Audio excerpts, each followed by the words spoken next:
السلام علیکم۔ آج آپ کو بتاتے ہیں ایک بہت بڑی وجہ جس سے لوگ وقت سے پہلے جلدی بوڑھے ہو رہے ہیں۔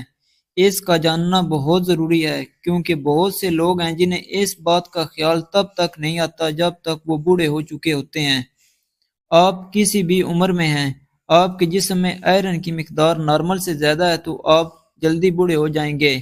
اور ساتھ میں آپ کو یہ بھی بتا دیتے ہیں کہ آئرن ڈیفیشنسی انیمیا سے بھی ریلیٹ کرتا ہے۔ ہم میں سے کافی لوگ ہیں جن میں آئرن کی مقدار کم ہوتی ہے اور اسے ہم خوراک سے پورا کرنے کی کوشش کرتے ہیں جس سے آئرن ڈیفیشنسی انیمیا میں بہتری آنی چاہیے، لیکن آئرن والی خوراک اور سپلیمنٹ کی وجہ سے ساتھ میں ہمارے جسم میں آئرن زیادہ جمع بھی ہو رہا ہوتا ہے۔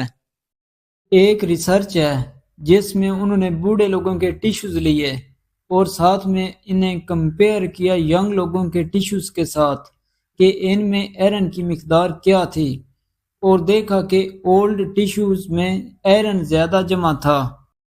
آپ کو پتہ ہے جسم میں اللہ کی طرف سے کچھ ایسی پروٹیکشن ہے کہ زیادہ آئرن ختم ہو جاتا ہے، کیونکہ یہ نارمل سے زیادہ آئرن ہمارے جسم کے مختلف اعضاء کو نقصان پہنچاتا ہے، جسے سمجھنے کے لیے پہلے یہ سمجھنا ضروری ہے۔ دیکھیں، اگر آپ ہائیڈروجن پر آکسائڈ لیتے ہیں جسے عام طور پر زخموں کو صاف کرنے کے لیے استعمال کرتے ہیں، جب کھلے زخم پہ ہائیڈروجن پر آکسائڈ استعمال کرتے ہیں تو وہاں ایک جاگ سی بن جاتی ہے اور جو جراثیم ہوتے ہیں وہ مر جاتے ہیں۔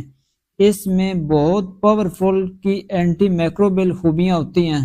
اگر یہی ہائیڈروجن پر آکسائڈ آپ آئرن پر ڈالتے ہیں تو یہ بہت ہی شدید قسم کا ری ایکشن کرتا ہے، اور یہی وجہ ہے کہ خلیے کے اندر بہت زیادہ نقصان پہنچاتا ہے۔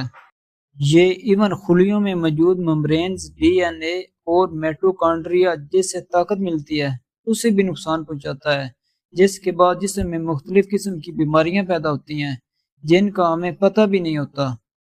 اب آپ یہ سوچ رہے ہوں گے کہ جسم میں ہائیڈروجن پر آکسائڈ کیسے داخل ہو گیا جب کہ ہم نے ہائیڈروجن پر آکسائڈ پیا ہی نہیں ہے، تو یہ کیسے مسائل پیدا کر سکتا ہے۔ دیکھیں، ہمارا جسم قدرتی طور پر ہائیڈروجن پر آکسائڈ پیدا کرتا ہے اور امیون سسٹم اسی ہائیڈروجن پر آکسائڈ کو استعمال کرتا ہے جس سے وہ جراثیم کو مارتا ہے، اور یہی وجہ ہے ہائیڈروجن پر آکسائڈ اسی آئرن پہ کام کرتا ہے، اور آئرن کے نارمل سے زیادہ ہونے سے مسائل زیادہ ہوتے ہیں۔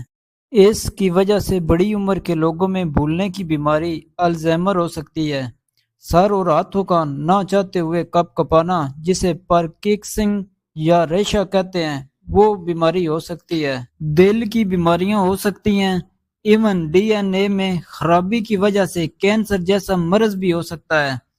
یہ سب مسائل اس لیے ہو رہے ہوتے ہیں کیونکہ آئرن کی وجہ سے بہت زیادہ آکسیڈیشن ہوتی ہے، جس سے آکسیڈیٹو سٹریس میں اضافہ ہو جاتا ہے اور فری ریڈیکل سے جسم کے مختلف خلیوں کو نقصان پہنچتا ہے جس سے بعد میں بیماریاں پیدا ہو سکتی ہیں۔ اب اسے روکنے کے لیے کیا استعمال کر سکتے ہیں؟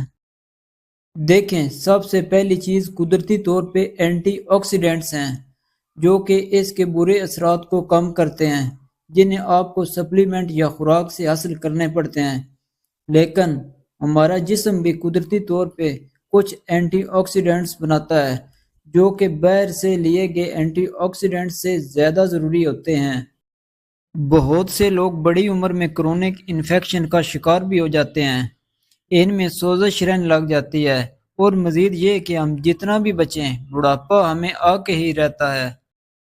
اس کا مطلب یہ ہے کہ قدرتی طور پہ ہمارے جسم میں آئرن نارمل سے زیادہ ہو جائے گا۔ ہمارے خون میں موجود پروٹین 70% جسم کے آئرن کو سٹور کرتی ہے جو کہ آکسیجن کو جسم میں ٹرانسپورٹ کرنے میں مدد کرتی ہے، اور یہ خون کے لال خلیے ہر 120 دن کے بعد خود کو ریسائیکل کرتے ہیں اور پرانے خلیوں کی جگہ نئے خلیے بناتے ہیں، اور یہ سب کچھ قدرتی طور پہ ہو رہا ہے، اور اسی وجہ سے جسم کو مزید نقصان نہیں ہوتا۔ نیچرلی ہمارا جسم زیادہ آئرن سے محفوظ رہتا ہے۔ ایون ہمارے جسم میں کچھ ایسے میکروبز بھی ہوتے ہیں جو اضافی آئرن کو ختم کرنے میں مدد کرتے ہیں، جو اسے اپنے فیول کے طور پہ استعمال کرتے ہیں۔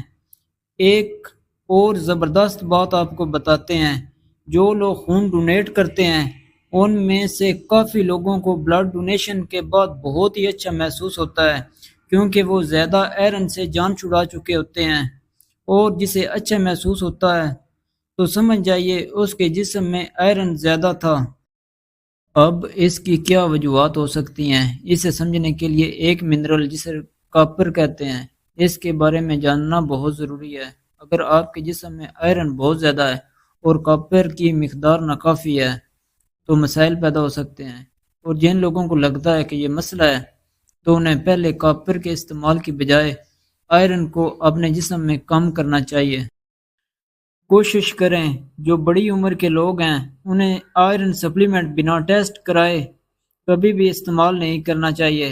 ہاں، جن میں واقعی آئرن کی کمی ہے تو ڈاکٹر آپ کو آئرن سپلیمنٹ ریکمینڈ کر سکتا ہے۔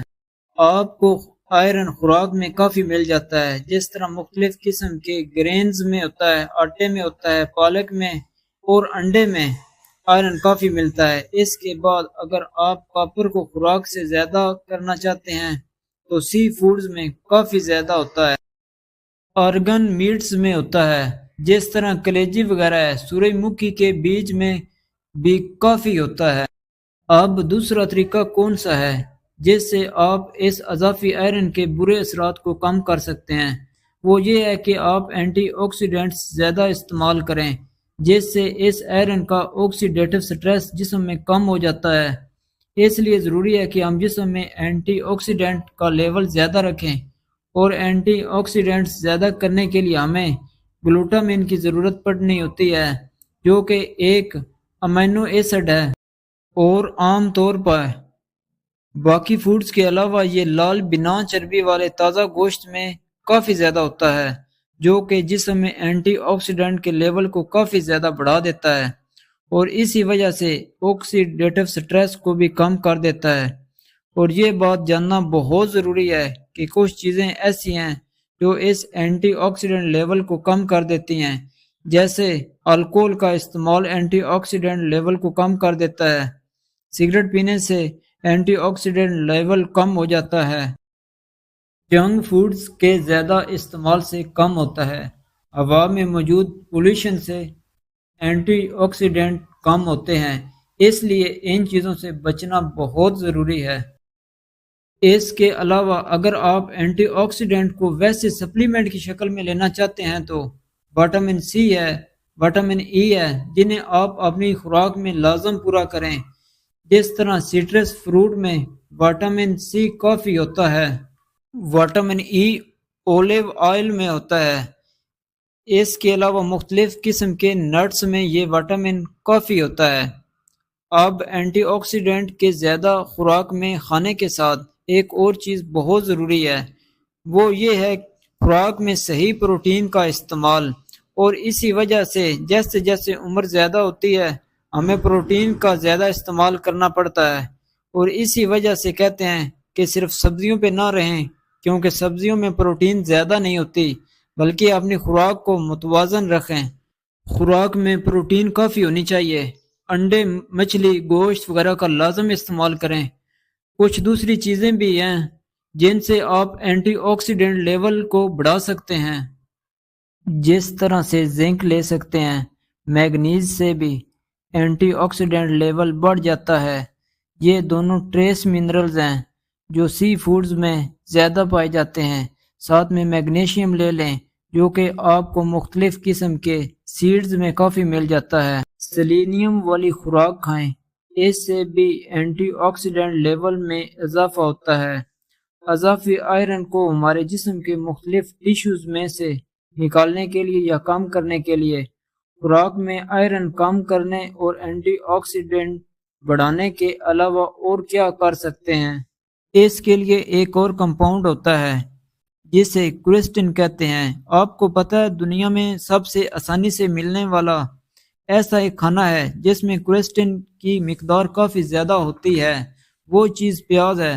پیاز میں آپ کو کافی زیادہ کوریسٹن ملتا ہے۔ اس کے علاوہ یہ ہلدی میں بھی ہوتا ہے۔ اس کے علاوہ ساتھ میں بہت ہی زبردست ہو جائے گا اگر آپ اپنا میلاٹونین لیول زیادہ کرتے ہیں۔ اس سے آپ کو کافی زیادہ فائدے ملنے ہیں، جس کا سب سے اچھا سورس انفرا ریڈ لائٹ ہے۔ اس کے پڑھنے سے جسم میں میلاٹونین زیادہ ہو جاتا ہے اور اسے سن لائٹ سے آپ بڑھا سکتے ہیں، اور اس سے اضافی آئرن کو ریگولیٹ کرنے میں مدد ملنی ہے۔ یا پھر ایسی چیزیں جن میں ٹیننز ہوتے ہیں، جیسے چائے یا بلیک ٹی میں یہ ہوتے ہیں۔ اس کے علاوہ لیکٹوفیرن آپ کو سپلیمنٹ کی شکل میں بھی ملتا ہے، وہ چاہیں تو آپ استعمال کر سکتے ہیں۔ آج کے بعد کوشش کریں جب آپ اپنا بلڈ ٹیسٹ کروائیں تو اس میں فیراٹن لازمی چیک کرائیں، جسے آپ نے کم سے کم رکھنا ہے، کیونکہ اس سے ایجنگ پروسیس زیادہ ہوتا ہے۔